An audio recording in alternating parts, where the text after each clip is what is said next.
Ceci est un clin d'œil aux personnes mariées, aux personnes en couple et en voie de se marier, les personnes qui veulent se faciliter la tâche dans leur couple et leur foyer. Je parlerai surtout aux garçons, puisque cette vidéo fait partie d'une série de vidéos qui parlent du patriarcat et de son impact nocif sur le féminin et la femme. Et il est important de comprendre que le patriarcat est à l'origine de la création de cette idée de soumission de la femme à l'homme et de la réduction de la femme vis-à-vis de l'homme. Aujourd'hui, dans nos sociétés, l'éducation spirituelle réelle manque et les enfants arrivent en âge adulte sans éducation. Depuis des générations, les vrais enseignements ont été jetés aux oubliettes et les humains avancent à tâtons. Ici, je viens te dire que la soumission n'a rien à voir avec le fait de dominer la femme. Bien au contraire, tu n'as pas besoin de dominer la femme pour te faire croire que tu es un homme. Si depuis des siècles, la structure matriarcale fondée sur la coopération et l'inclusion des rôles de genre, une structure ne reposant pas sur la domination d'un sexe sur l'autre, mais sur une centralité du féminin avec une souplesse relationnelle et une fluidité des rôles, s'est vu être remplacée par le patriarcat, une structure plus rigide qui a longtemps réduit la femme à des rôles subalternes en limitant son autonomie, sa parole et sa puissance créatrice. Eh bien, sache que tu n'es pas obligé de suivre aveuglément une idéologie aussi injuste et rabaissante pour la femme, mais aussi pour toi-même si tu es un homme. Parce que réduire la femme, c'est avant tout réduire ton propre féminin. Si tu veux savoir pourquoi tu es tant masculin que féminin, va voir mes deux autres vidéos qui parlent de l'absurdité du patriarcat, partie 1 et 2. Dans l'une d'elles, je te détaille les deux énergies qui nous habitent toutes et tous, que nous soyons un homme ou une femme. Je pense que quand on sait qu'on est constitué de ces deux énergies, on comprend aussitôt pourquoi s'évertuer à combattre la femme quand on est un homme ou combattre l'homme quand on est une femme, c'est s'auto-détruire soi-même. Passer le temps à se plaindre de la femme ou de l'homme alors que la situation est à l'intérieur de soi-même est donc peine perdue. Il suffit de se corriger soi-même de l'intérieur pour comprendre qu'il n'y a que des solutions et jamais de problème en soi. Réclamer la soumission de la femme veut dire que tu refuses de te voir toi-même et que tu laisses ton pouvoir endormi en toi en même temps que tu étouffes celui de la femme. Pour éviter de voir en toi, de corriger tes propres failles, de faire face à tes propres peurs, etc. Tu le sais, tous ces moments où tu es complètement déconnecté de ton cœur ou encore ces moments où l'ego se sent agressé et réagit. Oui, ces moments créés justement pour que tu embrasses ta vulnérabilité. Eh bien, qu'est-ce qui se passe? Tu te caches derrière la belle phrase « La femme doit être soumise à l'homme ». Celle qui arrange bien tous les garçons cette phrase. Les mâles dominants, ceux qui se font appeler des hommes, mais ne se comportent pas comme des hommes quand vis-à-vis de la femme, ils réclament la soumission, là où ils ne devraient qu'accueillir et respecter la femme pour ce qu'elle est et représente dans le couple. Hélas, tu passes toujours à côté quand au lieu d'accueillir, tu juges et qu'au lieu de contacter ton sens de discernement en restant connecté à la femme, tu te coupes d'elle en lui réclamant la soumission et toutes ces choses qui pourtant te sont livrées sur un plateau d'argent quand tu acceptes de te connecter à toi-même pour voir que c'est parce que tu n'as pas encore fait ce qu'il faut en toi que tu continues de réclamer la soumission de la femme. Quand tu verras ce que la femme représente pour toi et que tu comprendras ce que tu es pour la femme, je t'assure que tu seras la dernière personne à vouloir qu'elle te soit soumise. En tout cas, pas de cette façon dont la société te l'a inculqué et t'emmène à réclamer. L'idéologie de la soumission de la femme repose sur l'idée que les femmes doivent être subordonnées aux hommes, que ce soit dans la sphère familiale, sociale ou politique. Elle est souvent justifiée par des arguments culturels, religieux ou biologiques. Je dis bien que vous n'êtes plus obligés de vous laisser raconter un tel non-sens parce que nous savons toutes et tous ici que cette idéologie est introduite en nous par un ensemble de comportements et de normes qui sont socialement construits, souvent intériorisés dès l'enfance à travers l'éducation et les attentes sociales.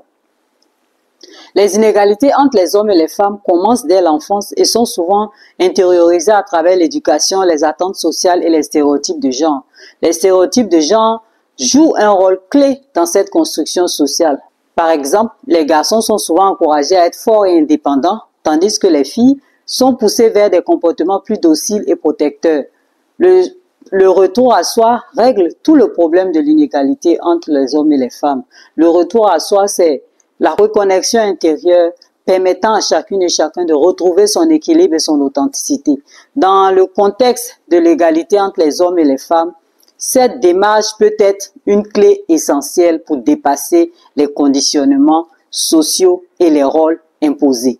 En se reconnectant à soi-même, on peut déconstruire les stéréotypes qui influencent notre perception du masculin et du féminin, valoriser l'individualité plutôt que les attentes genrées imposées par la société, trouver un équilibre intérieur entre les énergies masculines et féminines présentes en chacune et chacun de nous, agir avec conscience pour promouvoir une égalité basée sur la reconnaissance mutuelle et le respect. Je suis Maria Tayeli et je vous souhaite la bienvenue. Cette vidéo est la troisième partie d'une série de vidéos sur l'absurdité du patriarcat et la soumission des femmes aux hommes. Dans les vidéos 1 et 2, nous avons vu comment cette infâme chose qu'est le patriarcat s'est imposée au monde entier et ses dégâts depuis sa création sur la femme et l'énergie féminine. Alors, si tu veux avoir toutes les informations concernant ce sujet, va voir les deux autres vidéos dont les liens se trouvent en bas dans la description. Tu ne seras pas déçu.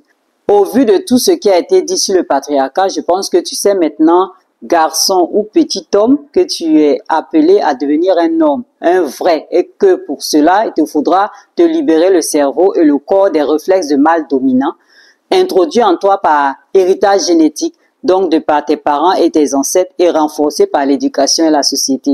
Alors, je le dis avec d'autres mots encore, tu ne seras jamais un homme tant que tu brimes le féminin en toi. Tu resteras ce petit garçon perdu à l'intérieur de lui-même, incapable de recevoir l'amour, encore moins en donner. Tu l'auras compris, on ne naît pas un homme, on le devient. On est un garçon et il ne tient qu'à soi-même de devenir un homme en développant l'être en soi. Et cela ne peut se faire sans un contact réel avec l'énergie féminine en soi. Et comment on contacte cette belle énergie féminine en tant qu'homme? En aimant la femme avec le cœur et non le cerveau. Aimer avec le cœur, c'est éviter de voir en la femme un objet de convoitise et de désir pour assouvir vos bas du sein. Considérer la femme avec plus de respect et d'amour vous rend plus intelligent car cela vous connecte au cœur qui est le siège de la vraie intelligence.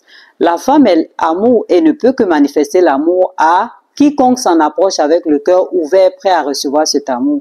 Et hélas, tant de souffrances, tant de siècles d'ignorance, tant de mensonges ont fini par fermer les cœurs, même chez les femmes elles-mêmes, les détentrices et représentantes incarnées de l'amour universel.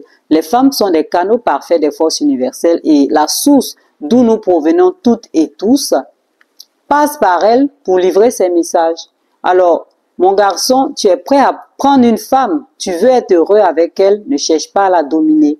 La femme est ta force, mais aussi ta faiblesse si tu veux la dominer, car tu ne pourras pas profiter de ce qu'elle peut t'apporter. La femme adoucira ton existence si tu as compris qu'elle est ta force et qu'avec elle, tu pourras bâtir cette chose que tu ne pourras jamais faire tout seul. Ton être véritable et avec lui toute ton existence sur le plan matériel. La plus belle réussite d'un garçon n'est pas matérielle comme on le fait croire. Ta plus belle réussite est ton mariage si tu réussis à aimer une femme et à te faire aimer d'elle.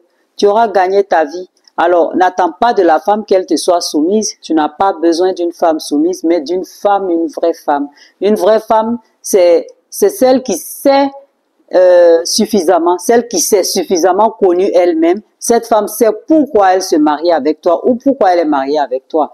Cette femme sait ce qu'elle est, elle connaît ce qu'elle a à faire et ce qu'elle fera, sera toujours dans le respect d'elle-même. La vraie femme est déjà initiée à la vie en couple et dans un foyer. Elle est prête à être le guide de ce foyer. Je le répète encore, elle est prête à être le guide de ce foyer parce que c'est la femme qui guide, parce qu'elle est déjà connectée à ce qu'il faut pour cela, si et seulement si aussi les expériences de la vie ne lui ont pas fait perdre cela et que tu lui accordes ce respect qu'elle mérite. Alors ne souhaite pas avoir une femme soumise, car une femme soumise avec la connotation de domination masculine, comme c'est appliqué dans nos sociétés, n'est pas une vraie femme, parce qu'une vraie femme sait qu'elle n'a pas besoin de se soumettre à un homme. Et puis, pourquoi vouloir d'une femme soumise? Si tu veux une femme soumise, c'est que tu n'es pas encore prêt à te marier. Tu dois apprendre à t'accepter toi-même pour être capable de ne pas exiger ce que tu n'es pas toi-même à la fille d'un autre homme. nous les parents devons véritablement élever nos garçons et nos filles pour que quand arrive l'heure de fonder un foyer, la fille soit devenue une femme et le garçon un homme. Une femme et un homme rentrent dans un mariage sans attente. Le foyer doit être vu comme un lieu de partage et d'échange sans exigence de la femme qu'elle soit soumise.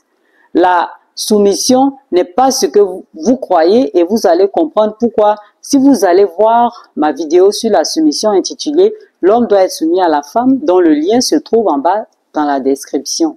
La soumission de la femme est aujourd'hui décriée par les sociétés occidentales, elles-mêmes héritières directes et responsables du maintien et de la propagande de cette création injuste et ignoble. Les sociétés occidentales ont longtemps institutionnalisé des systèmes patriarcaux qui ont limité les droits et la liberté des femmes tout en imposant ces modèles à travers la colonisation et l'expansion culturelle. Paradoxalement, ces mêmes sociétés ont joué un rôle clé dans l'émergence des mouvements féministes et la remise en question de ces inégalités. L'évolution des droits des femmes en Occident s'est construite à travers des luttes sociales et politiques, notamment la revendication du droit de vote, les mouvements féministes des années 60-70 qui ont dénoncé les oppressions et revendiqué l'égalité des sexes. Les réformes législatives qui ont progressivement permis aux femmes d'accéder aux mêmes droits que les hommes dans plusieurs domaines. Travail, éducation, représentation politique, etc. Bien que ces avancées soient significatives, les traces des anciennes structures patriarcales subsistent encore aujourd'hui, notamment dans l'écart salarial, la représentation des femmes au poste de pouvoir et les violences de genre. Dans le cas de l'Afrique, je ne comprends toujours pas quelle mouche a piqué les Africains. Pourquoi avoir basculé dans le patriarcat et continuer de s'y maintenir alors qu'ils pourraient revenir sur leurs pas et reprendre les choses là où l'intrusion des autres avait effectivement créé une perte d'eux-mêmes. Aujourd'hui, il n'y a plus aucune oppression d'autrui et les choses peuvent redevenir comme elles étaient avec le matriarcat. Les hommes ne sont plus obligés de s'imposer aux femmes, à moins que les hommes africains eux-mêmes ne soient des mâles dominants au plus profond de leur âme et qu'ils ont de la peine à se séparer de cette part d'eux-mêmes. Le matriarcat favorisait une organisation plus équilibrée, notamment en raison de son approche plus collective et inclusive. Dans les sociétés matriarcales, la prise de décision est souvent plus horizontale avec une répartition du pouvoir qui ne repose pas uniquement sur une autorité centralisée. De plus, ces sociétés tendent à valoriser la coopération et la gestion communautaire, ce qui peut renforcer la stabilité sociale. Cependant, il est important de noter que le matriarcat ne signifie pas une domination des femmes sur les hommes, mais plutôt une complémentarité des rôles et une approche où les responsabilités sont partagées de manière plus équitable. Le patriarcat, quant à lui, repose sur une structure de domination où les hommes occupent historiquement une position de pouvoir sur les femmes et les enfants. Cette hiérarchie est souvent justifiée par des normes culturelles, religieuses, économiques qui ont façonné les sociétés à travers les siècles. Le matriarcat est un système social où les femmes occupent une place prépondérante dans la structure familiale, politique et puis économique aussi. Contrairement au patriarcat qui privilégie l'autorité masculine, le matriarcat met en avant le rôle central des femmes dans la prise de décision et la transmission des biens. Le matriarcat en Afrique a existé sous différentes formes à travers l'histoire et continue d'influencer certaines sociétés encore aujourd'hui. Le matriarcat est un vrai cadeau et il est primordial que nos sociétés réapprennent à se reconnecter à l'énergie féminine, cette énergie mise de côté à cause du patriarcat réducteur et dominateur. Alors, pour conclure, pour ta propre vie, pour ton propre salut, il ne faut pas vouloir d'une femme que tu veux dominer parce qu'elle est soumise comme le dictent les religions ou la société. Tu n'es pas un esclavagiste en quête d'esclave. Pourquoi attends-tu de la femme qu'elle te soit soumise? Tu dois d'abord donner l'exemple toi-même parce que je t'assure que tu obtiens tout d'une femme à laquelle tu es soumis. La réelle soumission n'a rien à voir avec la domination. C'est une aberration que de souhaiter avoir une femme soumise parce qu'on veut la dominer et non l'aimer. Tu n'obtiens rien spirituellement de cette femme. Tu auras peut-être son corps, mais pas son esprit. Et crois-moi, c'est de son esprit que tu as le plus besoin. Oui, tu as besoin de l'esprit de la femme, pas de son corps. La femme te rend intelligent. Elle t'entraîne à acquérir une conscience plus aiguisée et cela demande que tu changes de regard sur la femme. Vois-la comme un guide et non comme un objet d'assouvissement de tes bas désirs. Vouloir réduire la femme en la soumettant, comme cela se fait dans nos sociétés, entraîne la perte de l'homme lui-même et de l'humanité, car la femme est la mère de l'humanité. Le féminin est notre problème à toutes et tous. Les mères et les femmes nous façonnent avec le féminin. Brimer la femme, ne pas la respecter, la traiter comme inférieure, c'est brimer le féminin en soi pour un homme. Et ce n'est pas s'accorder le respect et se refuser cette proposition à devenir un grand homme parce qu'on sera passé à côté de la manifestation de cet amour que l'on est. Pour une femme, se rejeter, se brimer elle-même en se laissant brimer par autrui est un crime contre elle-même. Une femme doit s'aimer et s'accepter pour ne pas attendre l'amour d'autrui. Elle est elle-même amour et doit simplement le manifester en se respectant elle-même assez pour être capable de se montrer telle qu'elle. Un guide tant pour elle-même que pour l'homme et les enfants. Sur ce, je conclus ce grand sujet qu'est la soumission, cette forme d'esclavage imposée aux femmes dans certaines traditions et qui nous a créé, continue de nous créer beaucoup de problèmes. Alors, si tu veux une femme, une vraie femme, tu sais maintenant ce que tu as à faire à ton niveau pour mériter cette femme. N'oublions jamais que le moteur de nos vies, c'est l'amour et que nous sommes déjà cela. Et que ce qui nous reste à faire, c'est d'aller activer cela en nous pour devenir capable de nous présenter l'un face à l'autre sans filtre et sans masque. Si ces messages te parlent, dis-le-moi en commentaire. Laisse-moi un j'aime, abonne-toi si tu ne l'as pas encore fait. Et n'oublie pas, je suis amour, tu es amour et nous sommes amour.